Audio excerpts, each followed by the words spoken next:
ফজরের 2 রাকাত সুন্নত নামাজের পরে ছোট্ট এই দোয়াটি মাত্র 100 বার পাঠ করবেন। আল্লাহ আপনার সম্পদের মধ্যে কখনো অভাব রাখবে না। এই দুনিয়ার সম্পদগুলো আপনাকে হাতছানি দিয়ে রাখবে, দুনিয়া আপনার কাছে নত হয়ে যাবে ইনশাআল্লাহ। আব্দুল্লাহ ইবনে ওমর রাদিয়াল্লাহু তাআলা আনহু হাদিসটা বর্ণনা করেছেন।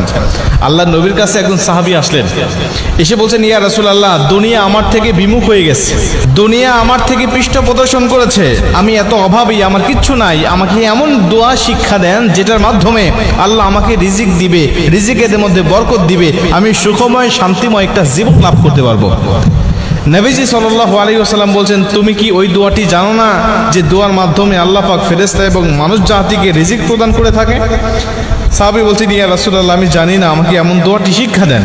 নবীজি বলছেন, তুমি ফজরের নামাজের সুন্নতের পরে তুমি পড়বে সুবহানাল্লাহি ওয়া বিহামদিহি সুবহানাল্লাহিল আযীম আস্তাগফিরুল্লাহ, এই দোয়াটা তুমি পাঠ করবে 100 বার করে। সাহাবী চলে গেলেন, চলে যাওয়ার পরে তিনি নিয়মিতভাবে আলোচনাটা, এই আমলটা তিনি করতে লাগলেন। সাহাবী গিয়ে নিয়মিতভাবে তিনি আমলটা করতে লাগলেন, আল্লাহর উপরে ভরসা রেখে একনিষ্ঠভাবে। মনে রাখবেন, যে কোনো আমল আপনি করেন না কেন, একনিষ্ঠতা থাকতে হবে আপনার উপরে, আল্লাহর উপরে তাওয়াক্কুল রাখতে হবে। ওয়ামান ইয়াতাওয়াক্কাল আলাল্লাহি ফাহুয়া হাসবুহ, পরিপূর্ণ তাওয়াক্কুল রেখে যখন কোনো আমল করবেন, ওই আমলের মধ্যে আল্লাহ পাক বরকত দিবে, ওই আমলটা আপনার কার্যকর হবে। মুসলমান ভাইরা আমার, সাহাবী চলে গেলেন আমলটা করার জন্য, একনিষ্ঠভাবে আল্লাহর উপরে তাওয়াক্কুল রেখে, আল্লাহর উপরে পরিপূর্ণ ভরসা রেখে আমলটা যখন শুরু করলেন, অনেক দিন পর্যন্ত আমল করার পরে একদিন আল্লাহর নবীর কাছে এসে ডাক দিয়া বলছেন, ইয়া রাসূলুল্লাহ, ইয়া হাবিবাল্লাহ, আপনি যে আমলটা বলে দিয়েছেন, এই আমলটা একনিষ্ঠভাবে করার কারণে আমার আল্লাহ পাক আমার সম্পদ এত বাড়িয়ে দিয়েছে, এতটাই বাড়িয়ে দিয়েছে, আমার আল্লাহ পাক এতটাই সম্পদ বাড়িয়ে দিয়েছে, এখন আমার উপরে যাকাত ওয়াজিব হয়ে গেছে। ইয়া রাসূলুল্লাহ, ইয়া হাবিবাল্লাহ, আমার আল্লাহ পাক আমাকে এতটা সম্পদ বৃদ্ধি করে দিয়েছে, আমি সন্তুষ্ট হয়ে গেলাম। আমার আল্লাহ পাক আমার সম্পদের মধ্যে এত বরকত দিয়েছে যেটা আমি নিজের চোখেই দেখতে পেরেছি। এই দুয়ার বরকতে আমার আল্লাহ পাক এত সম্পদের মধ্যে বরকত দান করে দিয়েছে। মুসলমান বন্ধু আমার, খুব মনোযোগ দিয়ে কথাগুলো শুনে নেবেন। এই ছোট্ট আমলটি করার কারণে শুধু আল্লাহ আপনার রিজিকের মধ্যে বরকত দিবে, শুধু তা নয়, আমার আল্লাহ পাক এই দুনিয়ার জমিনটা আপনার কাছে নত করে দিবে, দুনিয়ার সম্পদগুলো আপনাকে হাতছানি দিয়ে ডাকতে থাকবে।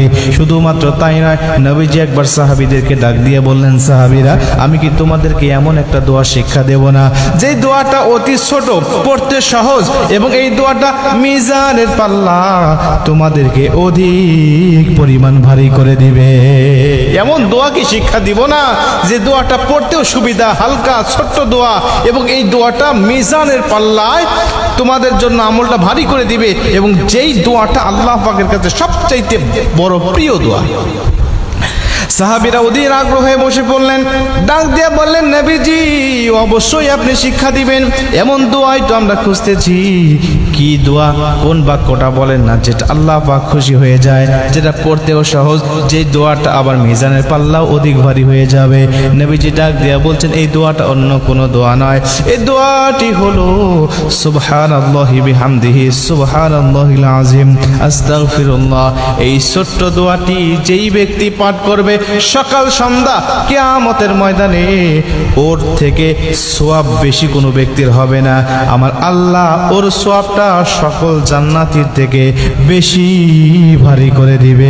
যেরকম সুবহানাল্লাহ, ওর মতো সওয়াব অন্য কোনো জান্নাতীর হবে না, অন্য কোনো মানুষের হবে না। আমার আল্লাহ এত বৃদ্ধি করে দিবেন তাকে। এই জন্য এই ছোট্ট দোয়াটা আমরা বেশি বেশি পাঠ করবো, সুবহানাল্লাহি ওয়া বিহামদিহি সুবহানাল্লাহিল আযীম আস্তাগফিরুল্লাহ। আপনি যখনই পাঠ করবেন মনে করে নিন